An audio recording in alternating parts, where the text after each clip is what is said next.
Bonjour à tous. Au cours de cette vidéo, je vais vous exposer les éléments principaux du chapitre introductif, les outils mathématiques nécessaires pour la suite du cours d'électromagnétisme. Donc, à la fin de ce thème-là, vous devriez maîtriser la notion du champ vectoriel et du champ scalaire, savoir calculer pour un champ vectoriel la circulation le long d'un contour et son flux à travers une surface. Aussi, il faut maîtriser bien les opérateurs différentiels dans n'importe quel système de coordonnées. Et enfin, savoir et maîtriser les théorèmes de Stokes et de Green-Dostojevski.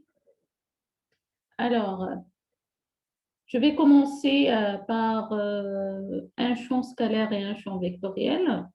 Donc, un champ scalaire, lorsqu'on associe à chaque point de l'espace un scalaire, c'est-à-dire un nombre, ce scalaire, il va dépendre seulement du paramétrage de l'espace. C'est-à-dire, si je prends le cas du système de coordonnées cartésiennes, ça va donc dépendre seulement de x, y, z. C'est comme on peut prendre le cas de la vitesse, de l'altitude, etc. Et un champ vectoriel, donc lorsque à chaque point on associe un scalaire, c'est-à-dire plutôt un vectoriel, pardon, un vecteur, et ce vecteur-là, il va dépendre de donc ses paramètres ou bien son paramétrage et de l'orientation. Donc, prenons l'exemple d'un champ vectoriel, donc, dans le cas du système de coordonnées cartésiennes, donc les paramétrages sont x, y, z. Donc, il va aussi dépendre de l'orientation, sens et direction. Ici, je vais juste attirer votre attention que toujours les notations scalaires sont beaucoup plus simples que les notations vectorielles, surtout lorsqu'on va donc résoudre des équations ou bien des, des résolutions des équations mathématiques. Voilà, maintenant je vais passer à la définition et surtout la différence entre un champ uniforme et un champ stationnaire. Alors, vous entendez parler sûrement d'un champ uniforme et un champ stationnaire et parfois vous faites la confusion. Donc ici, je vais vous clarifier cette confusion-là. Un champ uniforme, c'est un champ qui est le même en tout point de la région de l'espace. C'est-à-dire, il va avoir la même valeur en tout point de l'espace. D'accord? Aussi, je peux prendre le cas d'un champ uniforme qui dépend d'un paramètre de l'espace, mais qui reste uniforme. Comment ça? Parce que si je prends un champ, par exemple, un champ électrique, E, mais qui n'est pas directement constant. Le E, il dépend de X. Vous allez me dire, donc le E dépend de X, donc le champ E, il est variable, il n'est pas uniforme. Ça, c'est vrai. Mais dans quel cas je peux avoir un champ E X uniforme et n'est pas variable? C'est dans le cas où X est constante. Donc, si X est constante, le champ EX, il va être constant. D'accord? Maintenant, un champ stationnaire, ouais, ou bien un champ permanent, ou bien un champ donc statique. C'est un champ tout simplement qui ne dépend pas du temps. D'accord? Donc, c'est le cas de champ électrostatique. C'est le cas du champ magnétostatique. OK? Donc, ce sont des champs qui dépendent seulement de l'espace et non pas donc du temps. Ça, c'est le cas statique. Juste, je reviens à un exemple d'un champ électrique uniforme pour vous donner une idée sur comment avoir un champ électrique uniforme. Je vais prendre le cas d'un condensateur plan. Donc, Vous savez que dans un condensateur plan, le champ électrique, il s'écrit epsilon 0S sur E, dirigé vers le sens donc plus vers le moins, puisque le champ électrique, il fuit toujours la charge positive. Donc, en norme, le champ E, c'est epsilon 0 S sur E. Donc, epsilon 0 constante, S, c'est la surface donc constante, et E, c'est l'épaisseur, donc, ou bien la distance entre les deux plans du conducteur. Donc, ça va être une constante. D'accord? Maintenant, on va passer directement à la circulation. Donc, je vais prendre les propriétés d'un champ vectoriel. Pour un champ vectoriel, on va calculer la circulation et le flux. Donc, la circulation, c'est tout simplement, c'est la circulation d'un champ de vecteur A, d'accord, le long de la courbe AB.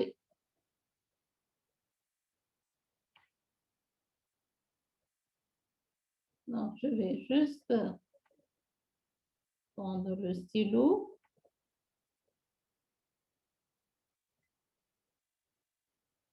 Voilà.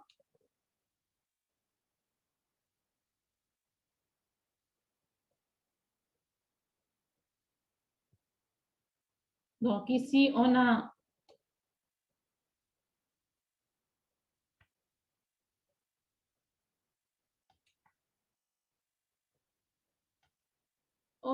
le vecteur A, voilà.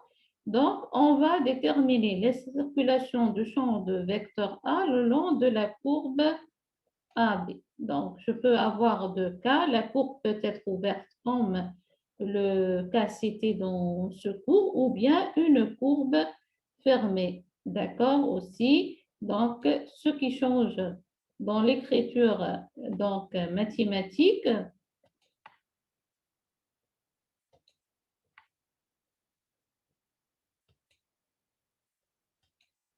voilà, ce qui va changer.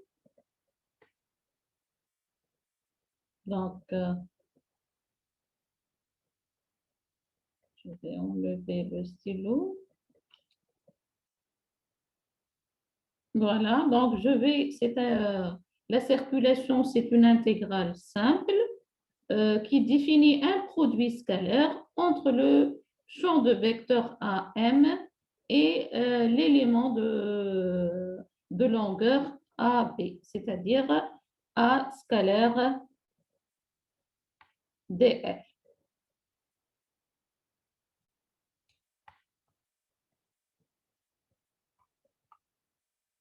Voilà, donc l'intégrale curviligne le long d'un contour ouvert AB, c'est A scalaire dl. dl, c'est donc il suffit de prendre un élément de longueur sur la courbe AB et puis vous intégrez du point A vers le point B. Donc la circulation, c'est une intégrale simple et ça, c'est directement, vous pouvez faire l'analogie avec la circulation du champ magnétique B, donc qui vous donne mu0, somme de tous les courants donc sur ce contour-là. D'accord? Dans le cas où le contour il est fermé, il suffit de mettre un cercle ici sur l'intégrale et non pas AB, donc un cercle, c'est-à-dire le contour il est fermé. Maintenant, le flux. Le flux d'un vecteur ou bien d'un champ vecteur à M, ici, c'est une intégrale double puisque c'est un flux à travers une surface. Donc, ça va être le produit scalaire de AM scalaire ds et ça, par analogie avec le théorème de Gauss. Le flux du champ E, c'est E scalaire ds qui est égal à la somme de toutes les charges à l'intérieur de la surface de Gauss sur epsilon 0. Pareil, donc ici, vous pouvez calculer le flux à travers une surface ouverte sigma ou bien le flux à travers une surface fermée et vous mettez donc un cercle. Maintenant, je vais passer aux opérateurs.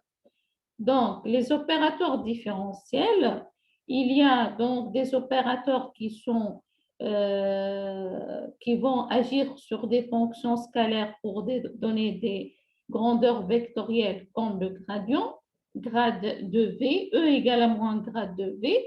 Toujours, je fais l'analogie avec ce que vous avez vu en cours du premier semestre électrostatique, magnétostatique, puisque ça, c'est un cours qui suit ce cours-là. Et par ailleurs, donc, je fais l'analogie maintenant ici avec un opérateur agissant sur des fonctions scalaires pour donner des grandeurs vectorielles. E égale à moins grade V. E, c'est un vecteur et le gradient, donc, c'est un opérateur qui va donner un vecteur s'appliquant sur un scalaire, le potentiel V. Ou bien des opérateurs agissant sur des fonctions scalaires pour donner des grandeurs scalaires telles que la divergence, d'accord, ou bien des opérateurs agissant sur des fonctions vectorielles pour donner des vecteurs comme le rotationnel. On va commencer par un opérateur qui s'applique seulement dans le cas de systèmes de coordonnées cartésiennes et qui va faciliter le calcul des opérateurs de la divergence et de la rotationnelle dans ces systèmes-là. D'accord? Donc, l'opérateur Nabla, tout d'abord, c'est un opérateur vectoriel qui est défini par des différentiels partiels. Donc, le nabla, c'est en coordonnées cartésiennes. Il va avoir dans la base IJK des rangs sur des rangs X, des rangs sur des rangs Y et des rangs sur des rangs Z. D'accord? Donc, vous n'appliquez l'opérateur nabla que en coordonnées cartésiennes. Les expressions de la divergence et du rotationnel dont le système de coordonnées donc cylindriques et sphériques seront en général donnés.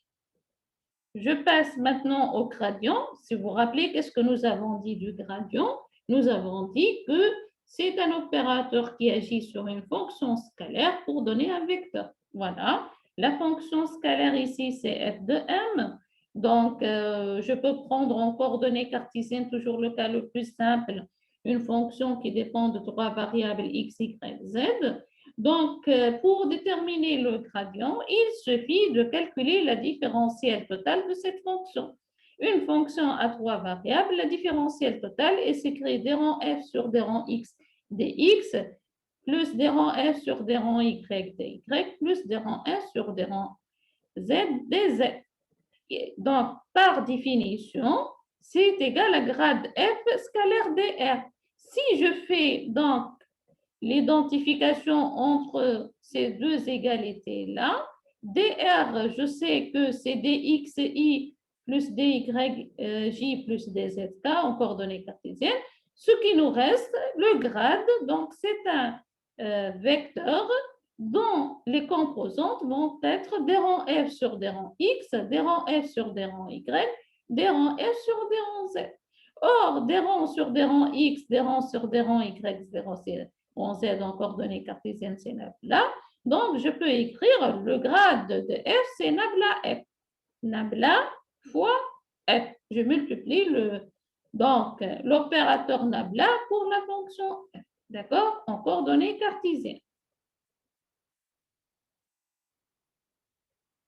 On va passer à la divergence et le théorème de Green-Dostoglatsky. En général, lorsque vous entendez parler de la divergence, directement vous pensez au volume. Donc, je vais prendre un champ de vecteur toujours A. On entoure un point P par une surface fermée, delta S de F, délimitant un volume élémentaire des taux. D'accord? Donc, le flux du vecteur à travers cette surface par unité de volume, le flux, c'est A scalaire de vecteur A, c'est A scalaire ds pour une surface fermée.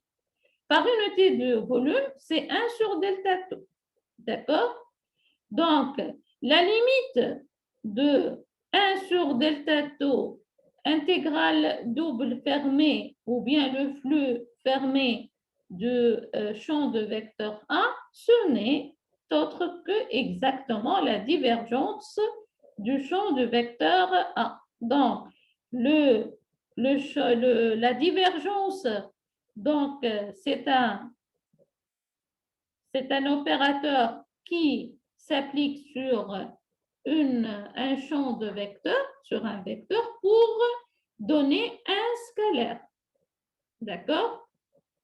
Puisque à la fin, je vais avoir le flux de la surface élémentaire par unité de volume. Or, le flux, c'est un scalaire. Mais la divergence, elle s'applique sur un champ de vecteur A. D'accord?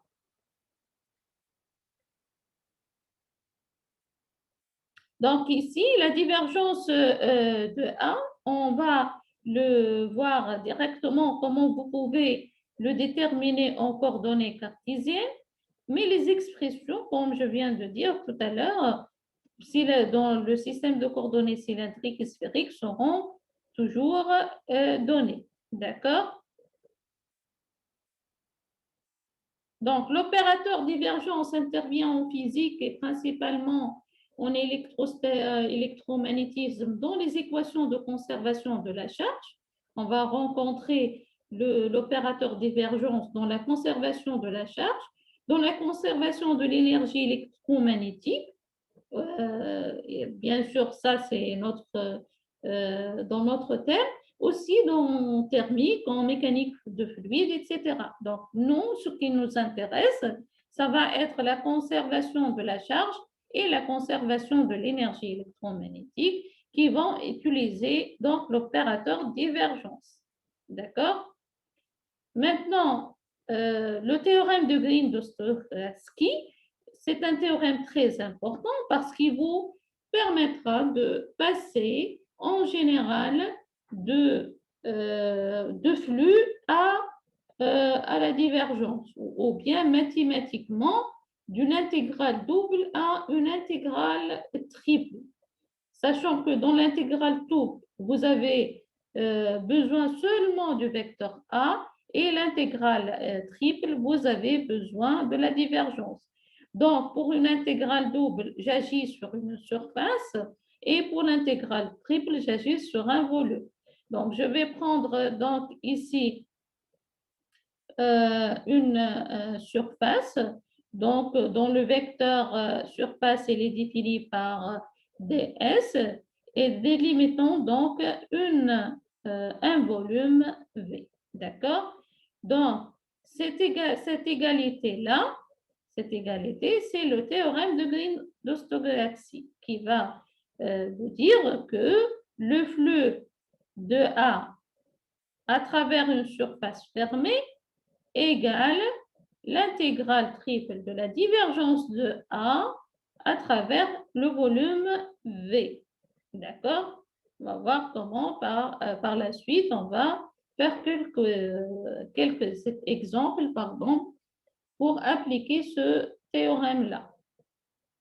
Donc, je sais par exemple que le flux, donc ici, nous voyons que les champs dont la divergence est nulle sont à flux conservatif. Et ceux dont le rotationnel est nul sont à circulation conservative. Ça, je vais parler tout à l'heure sur le rotationnel. Mais si j'ai, par exemple, le flux de E égal à 0, c'est-à-dire je n'ai pas de charge à l'intérieur de la surface de Gauss, ou bien charge neutre, donc je vais avoir divergence de E égale à 0. Ou bien si j'ai des charges, je vais appliquer directement le théorème de Green-Ostogradski pour déterminer donc le théorème de Gauss. Donc, qu'est-ce qu'il dit? Le flux de E à travers une surface fermée sigma scalaire ds, nous avons dit que c'est toute somme de toutes les charges QI sur epsilon 0. Si la charge elle est donc ici distribuée en volume, je vais avoir ρ sur epsilon 0. Donc, je vais avoir le flux, c'est l'intégrale triple de ρ sur epsilon 0 d tout par identification, je vais avoir divergence de E égale à ρ sur epsilon 0. Conservation de la charge, si ρ égale à 0 ou bien neutre, je vais avoir divergence de E égale à 0. On reviendra là-dessus, bien sûr, très prochainement. Maintenant, on va déterminer l'expression de la divergence en coordonnées cartésiennes. Donc, la divergence de A, ça va être, je reviens toujours, je répète, je répète que la divergence, c'est un opérateur donc scalaire agissant sur un vecteur. Donc, ce qu'on trouve à la fin, c'est un scalaire. C'est des rangs AX sur des rangs X, des rangs AY sur des rangs Y, plus des rangs AZ sur des rangs Z, sachant que le vecteur, voilà le champ de vecteur A, de composantes AX, AY, AZ. Par suite, si j'intercale, voilà, je fais intervenir l'opérateur nabla, ça, ce n'est autre que nabla scalaire A. Donc, en coordonnées cartésiennes, pour calculer divergence de A, il suffit d'effectuer le produit scalaire entre la nabla que vous connaissez, donc ses composants, scalaire le vecteur demandé ou bien donné le champ de vecteur A. Maintenant, je vais passer au rotationnel et théorème de Stokes. Donc, comme on a fait pour donc, théorème de Gauss et la divergence, flux-divergence, il nous reste maintenant à voir le théorème d'Ampère. Théorème d'Ampère, et le rho, c'est la circulation du champ magnétique B. Donc, on va faire une égalité entre la circulation et le flux, c'est-à-dire entre une intégrale simple et une intégrale double. Donc, par définition, le rotationnel d'un champ vectoriel, pardon. Ici, c'est un champ vectoriel.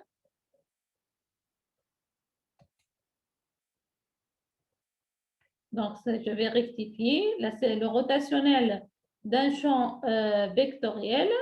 Donc, c'est la circulation de C, c'est rotationnel de A, scalaire ds. D'accord?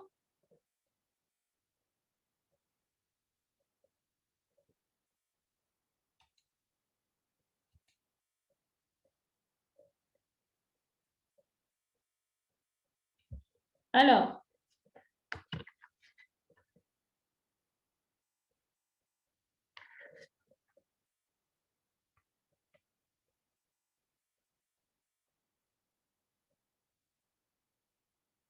donc, le rotationnel DC, c'est rotationnel de A scalaire ds.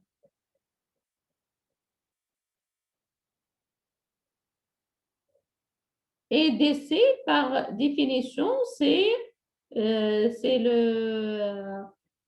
contour, c'est-à-dire c'est la circulation de A le long du contour fermé sur laquelle s'appuie ds. D'accord?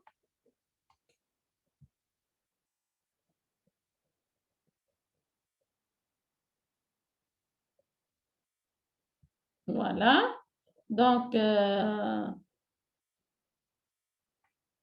ici, la circulation du champ de vecteur A le long d'un contour fermé s'appuie sur, donc, sur lequel s'appuie ds. Donc, DC, c'est rotationnel de A scalaire ds. Juste donner un champ vectoriel et non pas un champ scalaire. D'accord? Donc, voilà. Le théorème de Stokes va vous donner le passage. Donc, ici, il y a la démonstration. Si vous voulez, c'est à vous de voir les détails du calcul. Mais ici, voilà, donc la circulation le long d'un contour fermé gamma. Ça, c'est le contour fermé gamma. A scalaire dl, ça, c'est la circulation. Va vous donner un flux. C'est le flux. Ici, donc, d'un vecteur, vous pouvez le noter maintenant B. C'est un vecteur B scalaire ds. B, c'est un vecteur rotationnel de A. Donc, l'opérateur rotationnel, c'est un vecteur qui s'applique sur un vecteur. D'accord? OK? Donc, le théorème de Stokes, c'est celui-là, c'est le passage donc de la circulation A au flux ou bien le passage d'une intégrale simple à une intégrale double. L'intégrale de A dl égale le flux de rotationnel de A à travers une surface ouverte. Le contour, il est fermé. Donc ici, le rotationnel, je n'ai pas donné. Donc ici, il faut noter que en coordonnées cartésiennes, le rotationnel, vous pouvez noter, donc en coordonnées cartésiennes, le rotationnel du champ de vecteur A, c'est un vecteur, donc il va s'écrire nabla vectoriel A. يعني كيما divergence عملناها ici nabla scalaire A, le rotationnel de A, c'est nabla vectoriel A, puisque le rotationnel va donner un vecteur. D'accord? Donc, on va passer après au Laplacien. Le Laplacien, ça va nous servir surtout dans les équations de propagation en électromagnétisme. C'est un opérateur dérivé de la divergence et de gradient qui s'applique soit à des fonctions scalaires, soit à des fonctions vectorielles. Donc, le Laplacien, mahouche obligatoirement un scalaire ni un vecteur. C'est suivant l'utilisation. D'accord? Il se note nabla comme ça, le Laplacien, pardon. Donc, il est comme ça. Vous prenez, dans le cas où vous travaillez pour un vecteur, il suffit d'ajouter un vecteur. D'accord? Voilà. Le Laplacien de champ scalaire, c'est Laplacien. Donc, c'est un scalaire appliqué à un scalaire. C'est la dérivée seconde de f sur des rangs carrés, des rangs carrés, de f sur des rangs x au carré, plus des rangs carrés f sur des rangs y au carré, plus des rangs carrés f sur des rangs z au carré. Le Laplacien d'un champ vectoriel, donc il s'écrit, c'est un vecteur qui s'applique sur un champ de vecteur A. Donc, Laplacien de A de x, i, c'est-à-dire la dérivée seconde donc, par rapport à x de A, plus la dérivée seconde, pardon, de la dérivée de A par rapport à y, plus la dérivée seconde de A, donc par rapport à z. D'accord?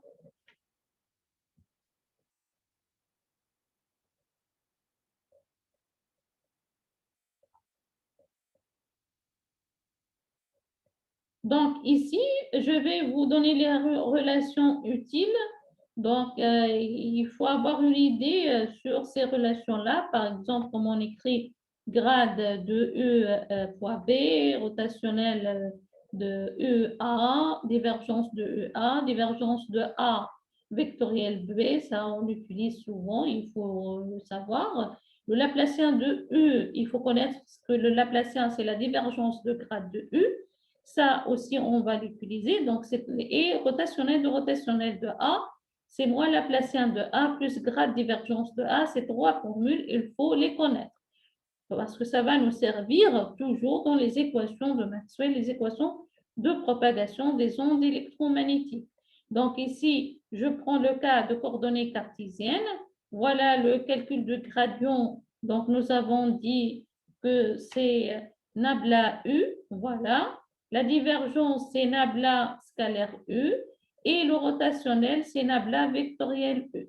Le Laplacien ici, scalaire, et le Laplacien, donc vectoriel.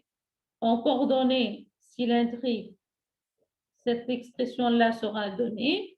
Le gradient divergence rotationnelle, aussi bien pour les coordonnées sphériques. D'accord? Voilà. Toutes ces formules-là seront données, mais il faut savoir les appliquer. D'accord? Donc, il faut bien maîtriser les différentiels totales, les différentiels partielle. Voilà pour ce cours-là. J'espère que vous avez bien compris et on va passer la prochaine séance à l'activité 1.